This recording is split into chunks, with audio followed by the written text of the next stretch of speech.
Hello everyone, welcome back to our channel booming buds.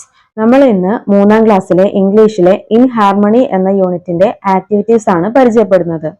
ആക്ടിവിറ്റീസിലേക്ക് പോകുന്നതിന് മുൻപ് ആദ്യമായിട്ട് ഈ ചാനൽ കാണുന്നവരാണെങ്കിൽ ഒന്ന് സബ്സ്ക്രൈബ് ചെയ്യണേ. അതുപോലെ ലൈക്ക് ചെയ്യാനും മാക്സിമം കൂട്ടുകാരിലേക്ക് ഷെയർ ചെയ്ത് സപ്പോർട്ട് ചെയ്യാനും മറക്കരുത്. ആക്ടിവിറ്റീസിലേക്ക് പോകാം. Activity 1, identify appropriate pairs of words from the table.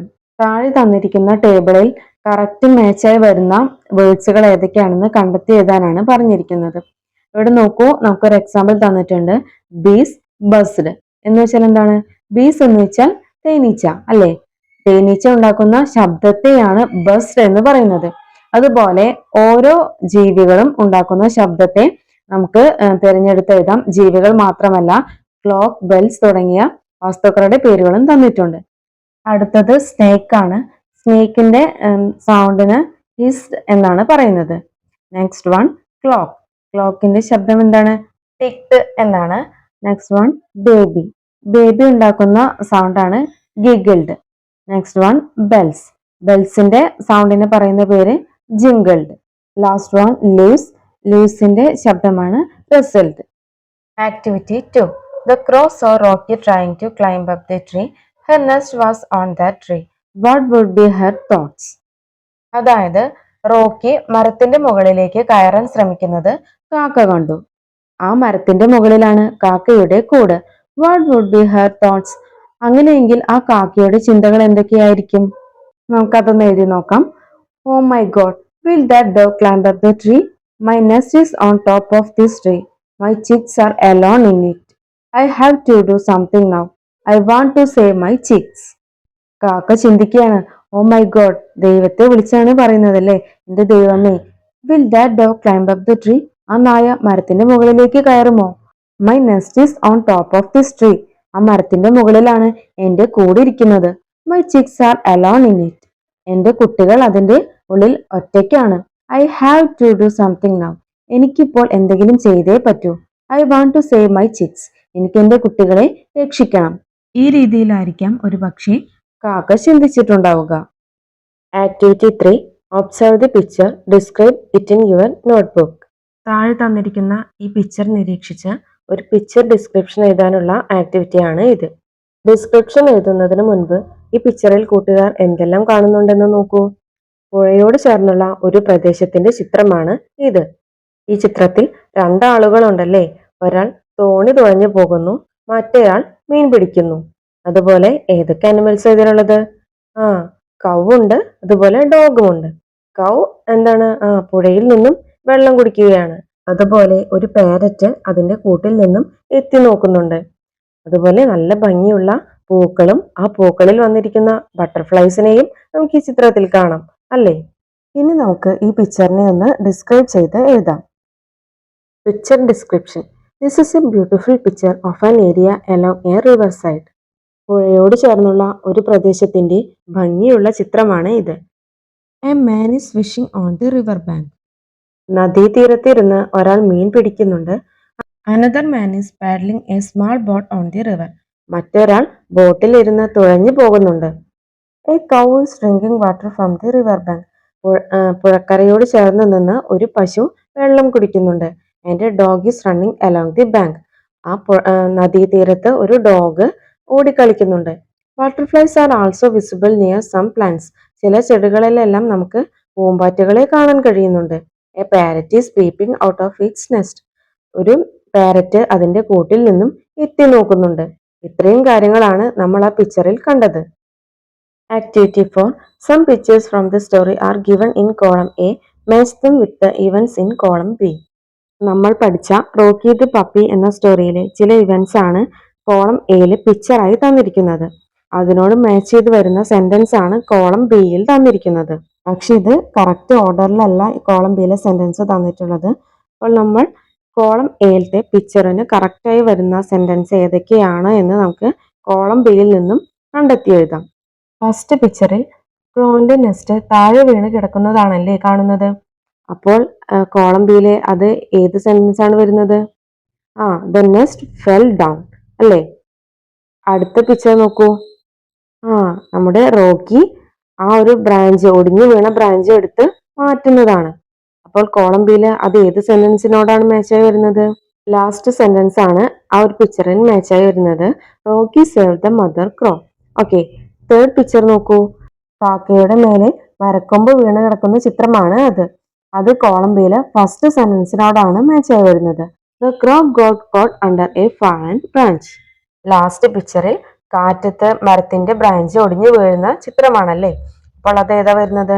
Column ബിയിലെ തേർഡ് സെന്റൻസിനോടാണ് ആ ഒരു പിക്ചർ മാച്ചായി വരുന്നത്. The branch of the tree broken in the wind. Activity 5. Dialogues of some characters in the story are given below. Identify the speaker.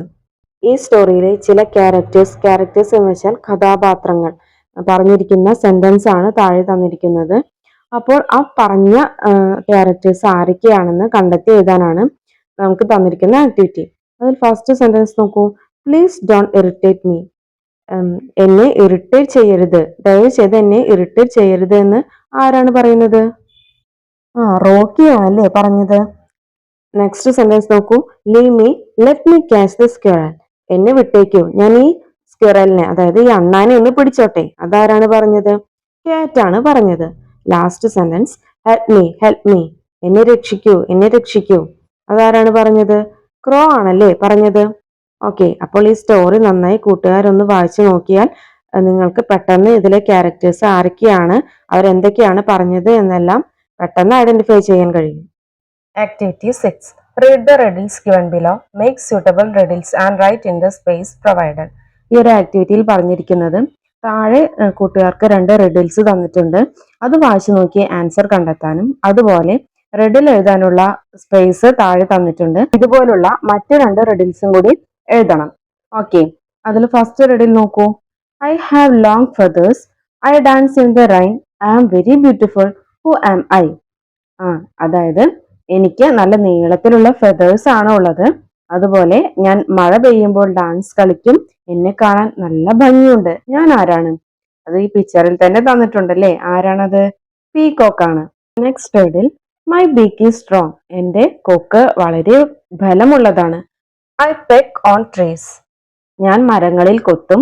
I have feather crown, എനിക്ക് തൂവൽ കൊണ്ടുള്ള ഒരു crown ഉണ്ട്, കിരീടമുണ്ട്. Who am I? ഞാൻ ആരാണ്? Would pecker ആണല്ലേ. ഇതുപോലെ നമുക്ക് ഡോഗിന്റെയും എലിഫന്റിന്റെയും പിക്ചർ തന്നിട്ടുണ്ട്. അപ്പോൾ നമുക്ക് ഈ 2 ആനിമൽസിനെയും വെച്ചിട്ട് റിഡിൽസ് ഉണ്ടാക്കാം. ഫസ്റ്റ് ഡോഗിന്റെ റിഡിൽ നോക്കാം. I am a pet animal, ഞാൻ ഒരു വളർത്തു മൃഗമാണ്. I like to eat bone, എനിക്ക് എല്ല് കഴിക്കാൻ ഇഷ്ടമാണ്. ഐ ലൈക്ക് ടു ബാർ, എനിക്ക് കുരയ്ക്കാൻ ഇഷ്ടമാണ്. Who am I? ഞാൻ ആരാണ്? Dog. Okay, next riddle. I am the largest animal on land, കരയിലുള്ള ഏറ്റവും വലിയ അനിമൽ ആണ് ഞാൻ. മൈ കളർ ഈസ് ബ്ലാക്ക്, എന്റെ നിറം ബ്ലാക്ക് ആണ്.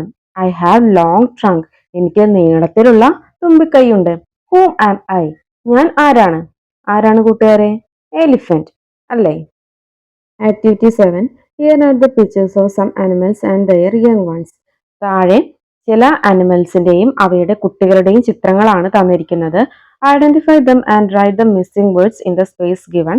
One is done for you. ആ ഒരു പിക്ചറിന്റെ താഴെ തന്നെ ചില സ്പേസ് തന്നിട്ടുണ്ട്. ആ സ്പേസ് കംപ്ലീറ്റ് ചെയ്ത് എഴുതണം. അതുപോലെ നമുക്ക് വേണ്ടി ഒരു എക്സാമ്പിളും തന്നിട്ടുണ്ട്. ഇവിടെ ഈ ഫസ്റ്റ് പിക്ചറിൽ നോക്കൂ. കൗവാണല്ലേ, കവും കവിന്റെ കുട്ടിയുമാണ്. കവിന്റെ കുട്ടീനെ എന്താണ് പറയാ? കാഫ്. ഇതുപോലെ നമുക്ക് തന്നിരിക്കുന്ന സ്പേസ് എല്ലാം കംപ്ലീറ്റ് ചെയ്ത് എഴുതാം.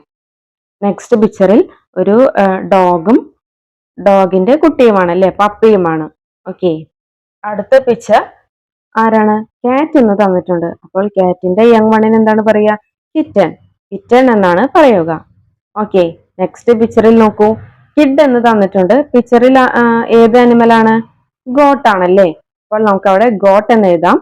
ഓക്കെ, അടുത്ത പിക്ചർ നോക്കൂ. ഏത് ബേർഡാണത്? നമുക്കിവിടെ അതിന്റെ യങ് വണ്ണിന്റെ നെയിമും തന്നിട്ടുണ്ട്. ചിക്ക് എന്ന് തന്നിട്ടുണ്ട്. അപ്പോൾ അത് ഏത് ബേർഡാണ്? ക്രോ ആണല്ലേ. Crow, chick. Okay, last picture നോക്കൂ. ഏതാണിത്? ഓൾ, മൂങ്ങയാണ്. ഓളിന്റെ യങ് വണ്ണിന് എന്താണ് പറയാ? Owlet. Activity 8. Let's read a poem and recite. താഴെ തന്നിരിക്കുന്ന പോയം വായിച്ചു നോക്കാം. ഹാപ്പിനെസ് എന്ന് വെച്ചാൽ സന്തോഷം. A seed is happy when it becomes a root. A seed is happy when it becomes a root. A root is happy when it becomes a bud. A bud is happy when it becomes a stem, and a stem is happy when it becomes a flower. ഈ പോയത്തിൽ ഇങ്ങനെയാണ് പറഞ്ഞിരിക്കുന്നത്, ഒരു seed അതായത് ഒരു വിത്ത് റൂട്ടായി മാറുമ്പോൾ അതിന് സന്തോഷമാണ്. അതുപോലെ ആ റൂട്ട് ബഡായി മാറുമ്പോൾ അതായത് മുളച്ചു വരുമ്പോൾ ആ റൂട്ടിന് സന്തോഷമാണ്. അതുപോലെ റൂട്ട് ഒരു സ്റ്റെം ഒരു തണ്ടായി മാറുമ്പോഴും അതിന് സന്തോഷമാണ്. അതുപോലെ സ്റ്റെം പൂവായി മാറുമ്പോഴും അതിന് സന്തോഷമാണ്.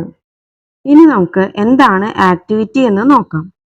Make similar sentences using the clues given below. താഴെ തന്നിരിക്കുന്ന ക്ലൂസിനനുസരിച്ച് സെന്റൻസ് എഴുതാനാണ് പറഞ്ഞിരിക്കുന്നത്. അവിടെ തന്നിരിക്കുന്ന clue, A father becomes happy when his family is safe. കുടുംബം സുരക്ഷിതമാകുമ്പോൾ അച്ഛന് സന്തോഷമാണ്. ഇതുപോലെ താഴെ തന്നിരിക്കുന്ന ടേബിളിലെ വേർഡ്സുകൾ ഉപയോഗിച്ച് നമുക്ക് സെന്റൻസ് ഉണ്ടാക്കാം. A teacher becomes happy when her students learn well. കുട്ടികൾ നന്നായി പഠിക്കുമ്പോൾ ടീച്ചർക്ക് സന്തോഷമാകുന്നു. A mother becomes happy when she gets love. സ്നേഹം ലഭിക്കുമ്പോൾ അമ്മയ്ക്ക് സന്തോഷമാകുന്നു. A grandfather becomes happy when he gets care അതായത് സംരക്ഷണം ലഭിക്കുമ്പോൾ മുത്തശ്ശൻ ഗ്രാൻഡ് ഫാദറിന് സന്തോഷമാകുന്നു. A kid becomes happy when he gets a toy. ഒരു ടോയ് ലഭിക്കുമ്പോൾ കുട്ടിക്ക് സന്തോഷമാകുന്നു. Activity 9. Here is a short poem about parrot. Read it. താഴെ പാരറ്റിനെ കുറിച്ച് ഒരു ചെറിയ പോയം തന്നിട്ടുണ്ട്, അതൊന്ന് വായിച്ചു നോക്കാം. Green parrot. Green parrot, green parrot, how do you cry? Screech screech screech goes my cry. പോയത്തിന്റെ പേര് ഗ്രീൻ പാരറ്റ് എന്നാണ്. Green parrot, green parrot, how do you cry? നീ എങ്ങനെയാണ് കരയുന്നത്? Screech screech screech goes my cry. തത്തമ്മയുടെ കരച്ചിലിന്റെ sound ആണ് screech screech എന്ന്. അങ്ങനെയാണ്, ആ ഒരു ശബ്ദത്തിലാണ് ഞാൻ കരയുന്നത്. Now write your lines about a crow. Give a title to. ഇതുപോലെ ക്രോയിനെ കുറിച്ചിട്ടും ഒരു പോയം എഴുതാം, അതുപോലെ അതിന് ടൈറ്റിലും നൽകണം. Black crow. Black crow, black crow, how do you cry? Caw caw caw goes my cry. ഇവിടെ കാക്കയോട് എങ്ങനെയാണ് നീ കരയുന്നത് എന്ന് ചോദിക്കുമ്പോൾ കാക്ക കൗ കോ എന്ന ശബ്ദത്തിലാണ് കരയുന്നത്. കാക്കയുടെ കരച്ചിലിന് കൗ എന്നാണ് പറയുന്നത്. Write a stanza about a cat. Give a title too. ഇനി അടുത്തത് കാറ്റിനെ കുറിച്ചിട്ട് എഴുതാം. White cat. White cat, white cat, how do you cry? Meow meow meow goes my cry. White കാറ്റിനോട് ചോദിക്കാണ്, നീ എങ്ങനെയാണ് കരയുന്നത്? അപ്പോൾ കാറ്റ് എന്താ പറയുന്നത്? മ്യാവ് മ്യാവ് എന്നാണ് ഞാൻ കരയുന്നത്. പൂച്ചയുടെ കരച്ചിലിന് മ്യാവ് എന്നാണ് പറയുന്നത്. Activity 10. Observe the birds around you and prepare a bird watching diary in your notebook. അതായത് നിങ്ങളുടെ ചുറ്റുമുള്ള പക്ഷികളെ നിരീക്ഷിച്ച് ഒരു ബേർഡ് വാച്ചിങ് ഡയറി എഴുതാനാണ് പറഞ്ഞിരിക്കുന്നത്. അതിനൊരു ഫോർമാറ്റ് ഇവിടെ തന്നിട്ടുണ്ട്. My bird watching diary. അതിൽ നോക്കൂ, ഡേറ്റ് ആൻഡ് ടൈം. നിങ്ങൾ കണ്ട പക്ഷിയെ എപ്പോഴാണ് നിങ്ങൾ കണ്ടത്, ഏത് ദിവസമാണ് കണ്ടത് എന്ന് കുറിച്ച് എഴുതാം. പിന്നെ വരുന്നത് name of the bird, colour, size, അതുപോലെ actions, where did you see, എവിടെയാണ് നിങ്ങൾ ആ പക്ഷിയെ കണ്ടത്. ഇതെല്ലാം നിങ്ങൾക്ക് ഈ ഒരു ഫോമിൽ എഴുതി ചേർക്കാവുന്നതാണ്. അപ്പോൾ എങ്ങനെയാണ് എഴുതേണ്ടത് എന്നൊരു എക്സാമ്പിൾ ഞാൻ കാണിച്ചു തരാം. ഇവിടെ ഓരോ ബേർഡിനെയും കണ്ട ഡേറ്റ് ആദ്യത്തെ കോളത്തിൽ എഴുതിയിട്ടുണ്ട്. സെക്കൻഡ് കോളത്തിൽ നെയിം ഓഫ് ദി ബേർഡ്, ഏതൊക്കെ ബേർഡിനെയാണ് കണ്ടത് നോക്കൂ, ക്രോ, പാരറ്റ്, ഈഗിൾ. ഓക്കെ, അതുപോലെ അവയുടെ കളറാണ് അടുത്ത കോളത്തിൽ എഴുതേണ്ടത്. ക്രോന്റെ കളർ എന്താണ്? ബ്ലാക്ക്, പാരറ്റിന്റെ കളർ ഗ്രീൻ, ഈഗിളിന്റെ കളർ ബ്രൗൺ. ഇനി അവയുടെ സൈസ് നോക്കൂ, ക്രോക്ക് മീഡിയം സൈസ് ആണ്, അതുപോലെ പാരറ്റിന് മീഡിയം സൈസ് ആണ്, ഈഗിൾ ബിഗ്. ഓക്കെ, ഇനി അവയുടെ ആക്ഷൻസ് എന്തൊക്കെയായിരുന്നു? നിങ്ങൾ ആ പക്ഷിയെ കാണുമ്പോൾ എന്തായിരുന്നു ആ പക്ഷി ചെയ്തിരുന്നത് എന്നാണ് അവിടെ എഴുതേണ്ടത്. അപ്പോൾ ഇവിടെ ഞാൻ എഴുതിയിരിക്കുന്നത് ക്രോക്ക് നെസ്റ്റിംഗ് എന്നാണ്. നെസ്റ്റിംഗ് എന്ന് വെച്ചാൽ കൂടുകൂട്ടൽ. പാരറ്റിന് എഴുതിയിരിക്കുന്ന ആക്ഷൻ ഈറ്റിംഗ് എന്നാണ്. അതായത് നിങ്ങൾ ഭക്ഷണം കഴിക്കുന്ന ആ ഒരു പക്ഷി ഭക്ഷണം കഴിക്കുന്ന സമയത്താണ് നിങ്ങൾ കണ്ടതെങ്കിൽ അത് എഴുതാം. അതുപോലെ ഈഗിളിന് എഴുതിയ ആക്ഷൻ ഡൈവിംഗ് ആണ്. ഡൈവിംഗ് എന്ന് വെച്ചാൽ മുങ്ങുക. അടുത്തത് വേർ ഡിഡ് യു സീ, നിങ്ങൾ എവിടെയാണ് ഈ പക്ഷികളെ എല്ലാം കണ്ടത്? ക്രോനെ എഴുതിയിരിക്കുന്നത് ഓൺ ദി ട്രീ, മരത്തിന്റെ മുകളിൽ. അതുപോലെ പാരറ്റിനെ കണ്ടത് ബിസൈഡ് മൈ ഹോം, എന്റെ വീടിന്റെ അടുത്താണ് കണ്ടത്. അതുപോലെ ഈഗിളിനെ കണ്ടത് ഇൻ ദി പോണ്ട്, കുളത്തിൽ മുങ്ങുന്നതാണ് കണ്ടത്. ഓക്കെ, അപ്പോൾ ഇങ്ങനെയാണ് നിങ്ങൾ എഴുതേണ്ടത്.